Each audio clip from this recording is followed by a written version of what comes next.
नमस्कार, मैं हूं आपके साथ हर्षिता और आप देख रहे हैं भोपाल महानगर न्यूज। आइए बढ़ते हैं खबरों की ओर।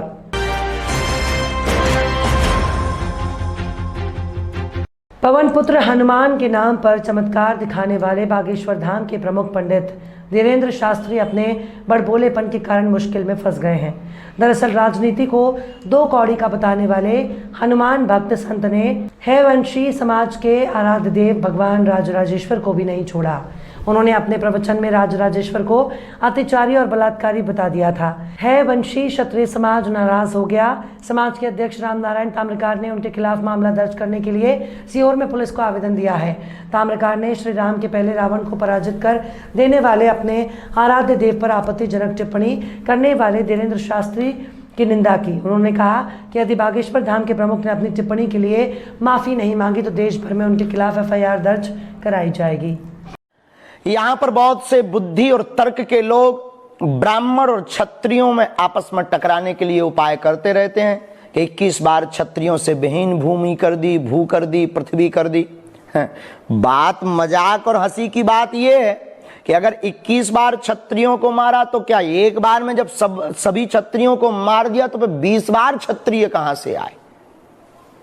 जब एक बार में ही सभी क्षत्रियों का पृथ्वी विहीन हो गई तो फिर 20 बार कहां से आए? और फिर 21 बार की क्या जरूरत पड़ी हो? ये क्षत्रिय अचानक पर प्रकट कहां से हो जाते थे?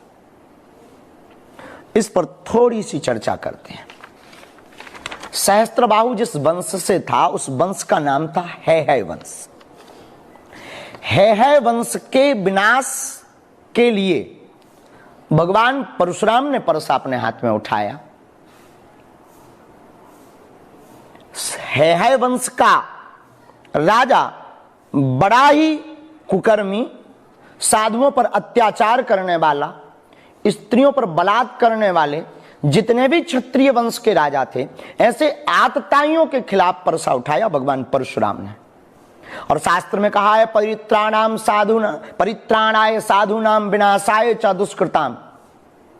साधु का काम ही है दुष्टों को ठिकाने लगाते रहना।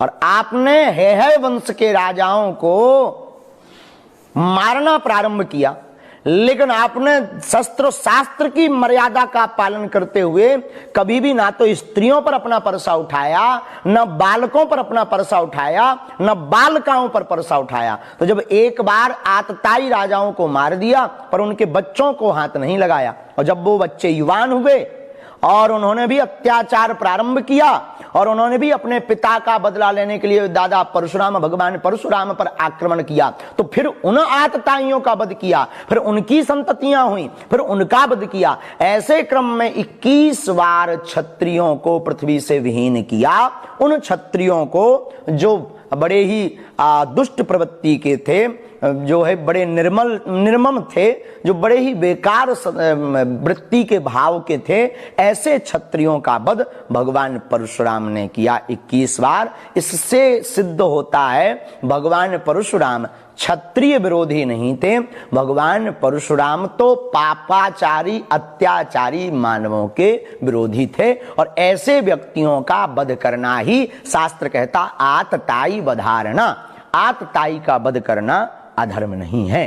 इसलिए भगवान परशुराम बहुत ही पूज्य। मुख्यमंत्री शिवराज सिंह चौहान ने अब बस्तियों में जाकर लाडली बहना योजना की ब्रांडिंग शुरू कर दी है।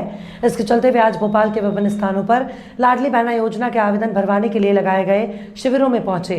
इन शिविरों में मुख्यमंत्री शिवराज सिंह चौहान ने खुद लाडली बहनों के फॉर्म भरवाए। इस मौके पर उन्होंने महिलाओं की स्थिति सुधारने के लिए आखिर सांस तक कोशिश करने को कहा। मुख्यमंत्री ने लाडली बहना योजना के तहत पात्र महिलाओं को हर महीने 1000 रुपए मिलने से उनकी कई समस्याएं दूर होने, परिवार में उनका सम्मान बढ़ने और आत्मविश्वास बढ़ने का भरोसा जताया।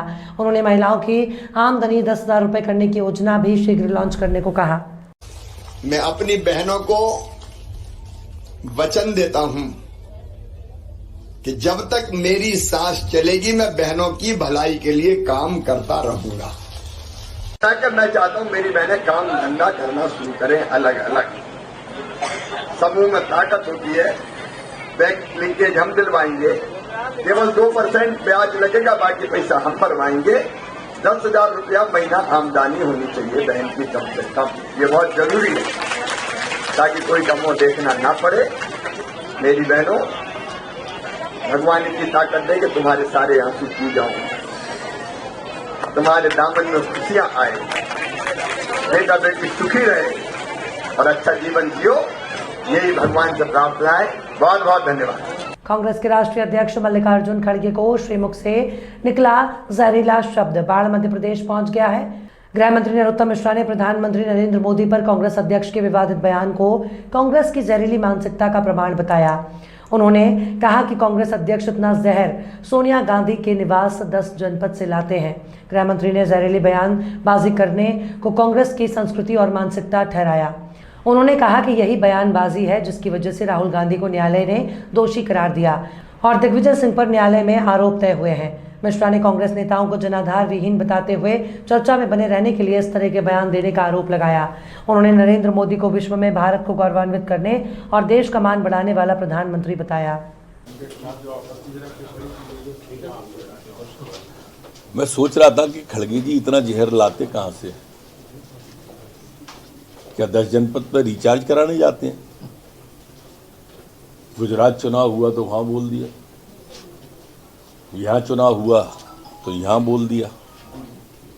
ये मानसिकता जहरीली है, इनकी संस्कृति भी जहरीली है कांग्रेस की। बोलने के ऊपर ही अभी राहुल गांधी जी को सजा हुई है, बोलने के ऊपर ही अभी दिग्विजय सिंह पे आरोप तय हुए हैं। जनाधार विहीन लोग हैं तो चर्चा में रहने के लिए इस तरह के बयान देते रहते हैं। मध्य प्रदेश में 15 महीने रही कांग्रेस की कमलनाथ सरकार में राज्य मंत्रालय कहलाने वाला वल्लभ भवन दलाली का अड्डा बन गया था। कांग्रेस के दल बदलू विधायकों की वजह से सरकार बनाने वाली बीजेपी के इस आरोप को पार्टी के प्रदेशाध्यक्ष वी.डी. शर्मा ने आज फिर दोहराया। भोपाल में पत्रकारों से उन्होंने कहा कि कमलनाथ के 1.5 साल के मुख्यमंत्रित्व काल में ही मध्य प्रदेश कांग्रेस के पूर्व मुख्यमंत्री दिग्विजय सिंह द्वारा 2003 में छोड़ी गई बदतर हालत में पहुंचने लगा था। उन्होंने इस दौरान कांग्रेस का एक भी चुनावी वादा पूरा नहीं होने का दावा किया और उसके नए चुनावी घोषणा पत्र को भी झूठ का पुलिंदा ठहराया। ये शुद्ध और शुद्ध झूठा पत्र। अरे आपको शर्म आनी चाहिए। 15 महीने में आपकी सरकार बनी थी, इसी प्रकार का झूठ बोल करके आपने क्या किया? आप फिर सफेद झूठ बोलने लग गए, फिर उस प्रकार के झूठे बातें करने लग गए। आपने पहले जो बातें की थी उनमें से एक अंश बात का अपने 15 महीने की सरकार में आपने कोई काम नहीं किया, ये जनता ने आपको देखा। और 2003 का मध्य प्रदेश जो मिस्टर बंटाढार दिग्विजय सिंह के नेतृत्व में दुरावस्था के दौर में था, बीमारू राज्य था, और ये 15 महीने की सरकार ही मिस्टर बंटाढार के इशारे पर चल रही थी। कमलनाथ जी आप चला रहे थे, और अब वल्लभ भवन में बैठ करके वल्लभ भवन दलाली का अड्डा बन गया था। अब आपके ये जो झूठे वादे करने का जो प्रयास है, मध्य प्रदेश की जनता जागरूक है, समझदार है, और अच्छे से आज आपको 15 महीने भी देखा और 2003 का मध्य प्रदेश भी देखा है। इसलिए भ्रम में मत रहिए। मध्य प्रदेश की जनता आज इस विकास के रास्ते पर चली है, और विकास को सशक्त समर्थन देने का काम भारतीय जनता पार्टी के माननीय प्रधानमंत्री मोदी जी के नेतृत्व में और मध्य प्रदेश के अंदर माननीय मुख्यमंत्री के नेतृत्व में लगातार हम अपने मध्य प्रदेश को बीमारू राज्य से विकसित राज्य बनाया, और हमारा संकल्प है कि अपने मध्य प्रदेश को स्वर्णिम मध्य प्रदेश बनाएंगे। 30 अप्रैल को प्रसारित होने वाले प्रधानमंत्री नरेंद्र मोदी के मन की बात का 100वें एपिसोड को लेकर मध्य प्रदेश कांग्रेस ने पलटवार किया है। पार्टी के मीडिया विभाग के अध्यक्ष के मिश्रा ने मोदी पर उनकी कुर्सी पर बैठाने वाली जनता के हित की बात करने की जगह अपने मन की बात करने का यह आरोप लगाया। उन्होंने कहा कि प्रधानमंत्री में यदि हिम्मत है तो वे जनता की ओर से कांग्रेस नेता राहुल गांधी और जम्मू कश्मीर के राज्यपाल रहे सतपाल मलिक द्वारा पूछे जा रहे एक सवाल का जवाब दें। मन की बात के 100 एपिसोड पूरे होने जा रहे हैं। माननीय नरेंद्र मोदी जी भारतीय जनता पार्टी के नहीं, पूरे देश के प्रधानमंत्री, और उनके मन की बात का 100वां एपिसोड संडे को आने वाला है, और भारतीय जनता पार्टी उस पर जश्न मना रही है। मन की बात का आम जन से कोई ताल्लुक नहीं है। क्योंकि प्रधानमंत्री जी अपने मन की ही बात करते हैं, जन की आवाज़ का जवाब नहीं देते हैं। मैं एक नागरिक के नाते उनसे दो प्रार्थना बड़ी शिद्दत से करना चाहूँगा कि वो जन की दो आवाज़, 100 नहीं, सिर्फ 2 का मैं कह रहा हूँ, उनका जवाब दें।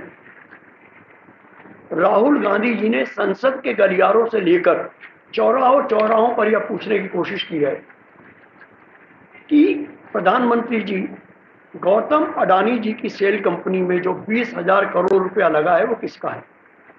कृपा पूर्वक प्रधानमंत्री जी उसका उत्तर दीजिए।